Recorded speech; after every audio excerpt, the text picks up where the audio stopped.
BJP जीते या फिर इंडिया, दोनों ही सूरतों में भारत देश का प्रधानमंत्री बदलने वाला है। 2 महीने के भीतर उत्तर प्रदेश के मुख्यमंत्री योगी आदित्यनाथ भी हटाए जाने वाले हैं। कैसे होगा ये सब और क्यों, आज के इस वीडियो में हम इसी को समझेंगे। दोस्तों, मैं जानती हूं कि आप ये बात सुनकर चौंकेंगे, लेकिन 2024 का चुनाव अमित शाह को प्रधानमंत्री बनाने का चुनाव है। इस बार का चुनाव मोदी अपने लिए नहीं लड़ रहे हैं, स्क्रिप्ट पहले से तैयार है, वोट मांगे जा रहे हैं। मोदी के नाम पर प्रधानमंत्री बनाया जाएगा अमित शाह को, लेकिन पेंच ये है कि अमित शाह के नाम पर आरएसएस तैयार नहीं है। आरएसएस की पहली पसंद नितिन गडकरी और दूसरी पसंद योगी आदित्यनाथ है, लेकिन दूसरी तरफ मोदी की पहले और आखिरी पसंद अमित शाह ही है। और यही कारण बताया जाता है कि आरएसएस पहले की तरह इस चुनाव में एक्टिव नहीं है, इसलिए मोदी ने यह चुनाव अपने नाम पर लड़ने का फैसला किया। मोदी ने अपनी पॉपुलैरिटी का फायदा उठाकर इस चुनाव को अपनी गारंटी का चुनाव बना दिया है। मोदी की गारंटी बहुत ज्यादा चली नहीं तो हिंदू मुसलमान करना शुरू कर दिया। मंगलसूत्र और भैंस के नाम पर लोगों को डराने लगे। वोट जिहाद और हिंदू मुसलमान वगैरह वगैरह ये सब करके वैमनस्य वाले भाषणों पर उतर आए। मोदी अगर जीते भी तो 1 साल के भीतर अमित शाह को प्रधानमंत्री बनाया जाएगा और अमित शाह के पीएम बनने की राह में रोड़े बन रहे हैं उत्तर प्रदेश के मुख्यमंत्री योगी आदित्यनाथ। उनको भी 2 महीने के भीतर निपटाया जाएगा। दोस्तों, 400 पार का नारा भी शाह को प्रधानमंत्री बनाने के लिए ही है। बीजेपी के तमाम नेता इस बात को कह रहे हैं कि अब की बार 400 पार सीटें इसलिए चाहिए क्योंकि संविधान बदलना है। 400 सीटें मांगने का सिर्फ यही कारण नहीं है, दूसरा कारण भी है जो केजरीवाल ने बताया है। दूसरा कारण यह है कि अगर 400 सीटें नहीं आई या बीजेपी अकेले बहुमत में नहीं आई तो सहयोगी दल अमित शाह को प्रधानमंत्री नहीं बनने देंगे। बहुमत ना होने की स्थिति में मोदी भी प्रधानमंत्री नहीं बन पाएंगे। अमित शाह को सत्ता आसानी से स्थानांतरित करने के लिए भी मोदी को 400 सीटें चाहिए। 400 सीटें होंगी तो कोई विरोध भी नहीं कर पाएगा।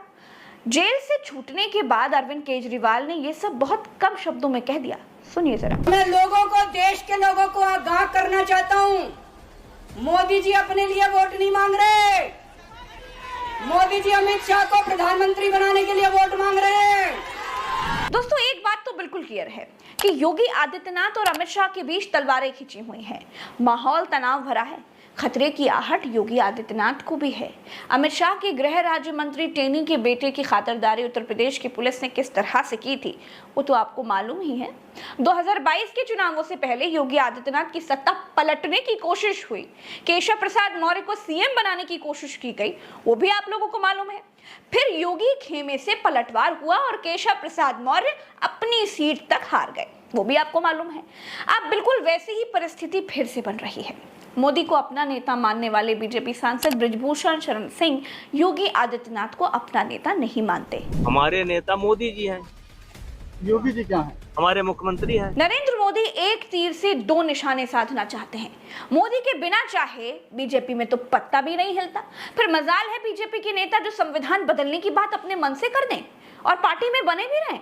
खेल दूसरा है दोस्तों, छोटे बीजेपी नेता जनता को इस भ्रम में रखे हुए हैं कि संविधान बदलना है, इसीलिए 400 सीटें चाहिए।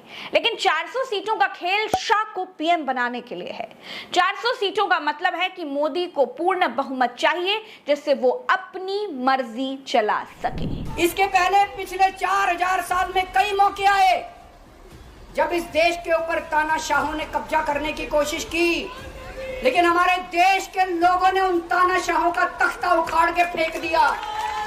जब जब हमारे देश में ऐसा मौका आया कि तानाशाह ने हमारे देश के ऊपर कब्जा करने की कोशिश की, इस देश की जनता ने उसका तख्ता उखाड़ के फेंक दिया।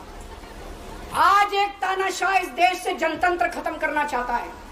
आज एक तानाशाह इस देश से लोकशाही खत्म करना चाहता है।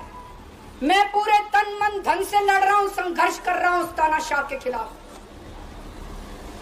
140 करोड़ लोगों का साथ चाहता हूं। दोस्तों, 2024 का ये चुनाव ऐतिहासिक चुनाव है।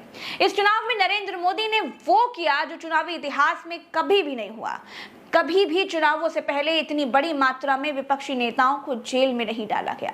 कभी भी देश के चुनाव से पहले अपने ही बड़े नेताओं को ठिकाने लगाने की इतने बड़े स्तर पर कोशिशें नहीं की गई।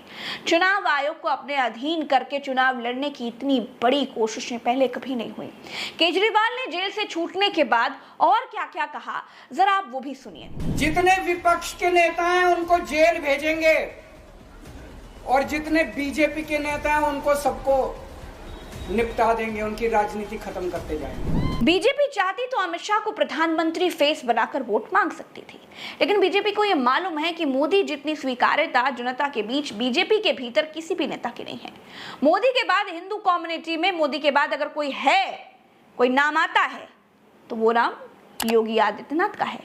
लेकिन योगी का नाम अमित शाह को इतना पसंद नहीं है, क्योंकि मोदी के बाद योगी होंगे तो अमित शाह योगी आदित्यनाथ के नीचे काम करते हुए तो अच्छे नहीं लगेंगे भाई। क्यों?